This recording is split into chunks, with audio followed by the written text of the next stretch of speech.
Every year, Pride discourse comes to town like the worst pollen you've ever experienced, or maybe a Phnom Penh rainy season. Either way, I'm tired of Pride.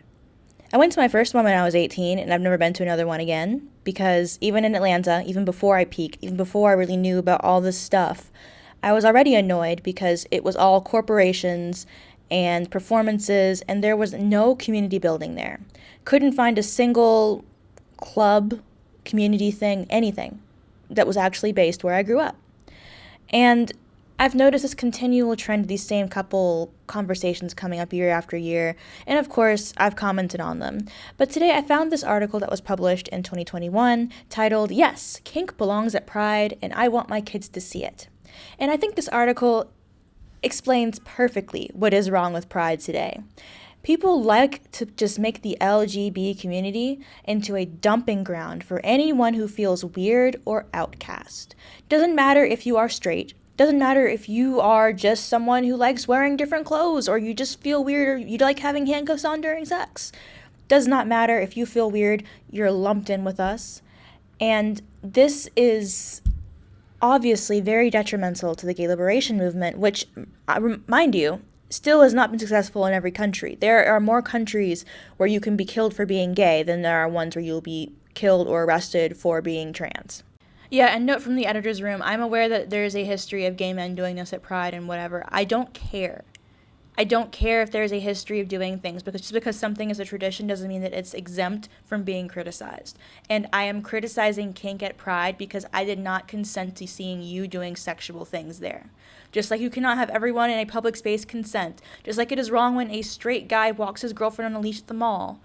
I don't think it's right for you to do this here. And I definitely think it's detrimental to link the two in people's minds so they think that gay is the same thing as being a fetishist. I really don't care what you do in your own bedroom. I really don't care. But when it comes out, that's when it becomes a problem. Anyway, back to the video.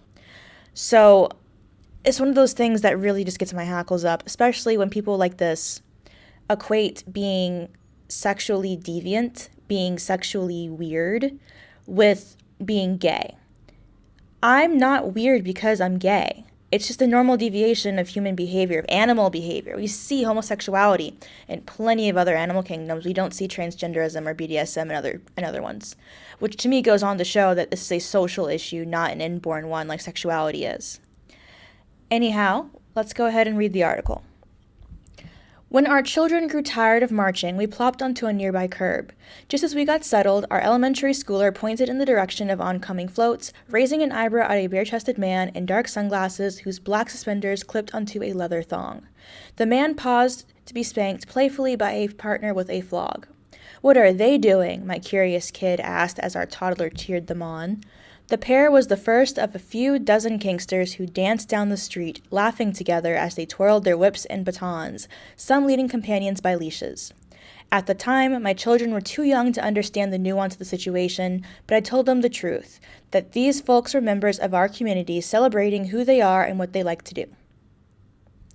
So already, again, equating sexual behavior with sexuality, doesn't matter what tools you like to use in the bedroom. That doesn't determine who you are attracted to, nor is there any country right now that's going to punish you for liking to use a whip on your partner. There are plenty that will punish you for being homosexual. Y'all, I am so overly done with the arguments about kink in public and kink in Pride. I've been having them since 2003, okay? Like, you're not going to make any argument I haven't heard and debunked 100 times before. But really, the argument ends at this. If what they're doing is legal in public, then they're allowed to do it. And it is widely known, because we're having these discussions, that there is going to be kinky people doing kinky stuff at Pride events. So if you go knowing that that's true, you've consented, and you lose your right to object about it, because it's going to happen. Whatever Pride you go to, there's going to be kinky people doing kinky things at it. That's a fact. So if you go, you've consented to it, and that's the end of the conversation. There is no right to consent to see legal behavior in public. That right does not exist. So as long as their behavior is legal in the place where they're doing it, it's okay to do at Pride. End of conversation. And again, what I hate to see here is the lumping together of homosexual individuals, bisexual people, with people who like using BDSM tools. And I get it. A lot of gay men do this stuff. That's great and all. But even if it's not for the children, adults didn't consent to be in your sex scene. Children certainly didn't. And I've seen so many people argue that it's no different than someone wearing a bracelet or a collar or jewelry. No, you're doing a sexual thing in public, which in many other contexts will be punished. If you flash someone, you are aware that person's does not want to be involved with you. You did it anyway. You committed a crime. Hell, peeing in public is a crime because if someone sees your urination, they did not consent to doing that because that is, and often it is, a sexual action for a lot of people. Even if there are some people who just pee because they had to pee, you don't want to give these loopholes to people who can and will use them to their benefit, for one. And two, it's just no one consented to seeing the stuff. Even in 18 and up prides, not everyone who was in attendance there consented to seeing you being sexual, having sex actions. And it doesn't make you a prude or make you Puritan. It just means that you're not interested in having that barrier erased. Anyhow, the kink community has participated in Pride since its inception, risking their jobs and safety to be authentically themselves in public. Pause. A lot of them are wearing dog masks and shit. Okay, they're not risking nearly as much as homosexuals who had to put their face to when they were going to court, when they were going to work, when they had interviews on news stations. Not the same thing. And you didn't have to risk their jobs to the safety. You could just keep it in the bedroom because you didn't have to take it out into the street. It's supposed to be an in-the-bedroom thing anyway. By your own admission, it's in the bedroom, therefore it doesn't affect real life. So why are you taking it out of the bedroom if it doesn't affect real life outside of it? Still, every year as Pride Month approaches, a debate erupts about whether kink belongs at Pride at all. Those hoping to oust kinksters often cite the presence of children as their top concern. That was pointedly the case this year when Twitter users argued that kink at Pride is a highly sexualized experience that children should be shielded from. Thousands of users supported these posts, claiming that kink at Pride crosses a line because minors also attend events. I agree that Pride should be a welcoming space for children and teens, but policing how others show up doesn't protect or uplift young people. Instead, homogeneizing self-expression at Pride will do more harm than good to our children. When my own children caught glimpses of kink culture, they got to see that the queer community encompasses so many more non-traditional ways of being, living, and loving. Again, the portrayal of being gay as being counterculture. I'm not counterculture. I'm just a regular woman who likes other women. There's this idea nowadays that, if you're gay, you have to be the flashiest, most punkiest, most subversive person ever because being gay isn't just homosexuality. It's how well you can flaunt normalcy and tradition. And I don't have an issue with people not wanting to be normal or not wanting to be traditional. I don't care. The issue that I have is that you're saying that you're the same thing as me because you like to put a fake dick into your boyfriend's ass. That does not make you the same as me. And I don't think that it's a good thing to have children at Pride seeing this normalization of sexualization. We already have a hypersexual culture. We already sell products by showing half-naked women all the time. Do you really need to show more of this? Do they really need more of a sexual education of how women and how people in general are being hypersexualized, especially an issue for the gay community? Hell, people claim that we're done with homophobia, but then you'll see comments all the time whenever a gay person makes a comment or a joke about being gay and enjoying it. Oh, well, his anus is going to prolapse. They say the most homophobic stuff you can ever imagine because those attitudes are not gone, as you can obviously see here.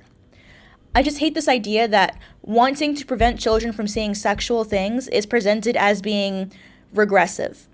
How is it regressive to not want a child to know of sex to this degree at a young age? To not be basically groomed into accepting these things as normal. Because BDSM is not just a normal sexual flavor or whatever. It's harmful. It harms women. It creates an unrealistic expectation of sex, and it's not healthy. As much as I want them to spend time in queer spaces so that they can be with families like their own, I also want them to know that they shouldn't limit their understanding of what relationships or expression look like to whoever's most familiar. I want them to see that they can make their own ways in the world and know that they'll be supported and celebrated by their community. If we want our children to learn and grow from their experiences at Pride, we should hope that they'll encounter kink when they intend. How else can they learn about the scope and vitality of queer life?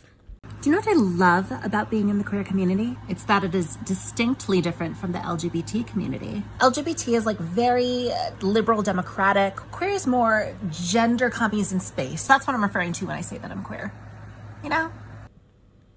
So this is a straight couple that's grooming their children into being kinksters who participate in harmful and abusive sexual relationships. Wow, so coercive. I don't understand. See, this is one of the reasons why, very obviously, the gay community and the queer community are two different things. The gay community wants the right to express same-sex attraction, to have that be normalized and be no different than someone having blonde hair or black hair or brown hair, just a normal flavor of human behavior. And the other side wants to erase logic and rationality, erase homosexuality, wants to groom children into believing that not being gender conforming means that they're not their gender, and they want to expose them to sexual deviance through kinks. And I don't use that term lightly because personally I know that deviance is in itself a loaded term and a subjective one, but these are not normal sexual behaviors that occur in nature. These aren't things that occur naturally. It's socially constructed. It's something that gets passed on in part because we keep letting images like this proliferate. There's a whole, I've seen a YouTube video on here, a long one, about how children's cartoons add up to this issue. Because it does. Like, in every part of life, you see kinks and sexualization of women, children, men, everybody, placed into the background. And maybe you don't notice it. I certainly didn't notice when I was a kid. But it adds up. It influences you. And I just sincerely hate that we're put together as the same thing when we're not. It puts us backwards in our search for actual gay liberation. It makes those people who were conservative or moderate back when gay marriage was legalized and who all said stuff like, oh, it's a slippery slope, you're proving them right. When you lump together homosexuality with this other random bullshit because you feel weird and you feel different, and therefore all the weird and different people must be part of the queer community. Well, guess what? You're not. If you don't want to have sex, I don't care what you call yourself, but you're not gay. If you like using paddles in the bedroom, I don't care what you call yourself, but you're not gay. You're not. Those things do not make you gay. You like wearing the clothes from the opposite gender, you like shopping in the men's section when you're a woman, I don't care. Doesn't make you gay. And it does not give you the authority to speak on behalf of us at all. This, dear viewers, is where we part. I'm glad that I was... I got my...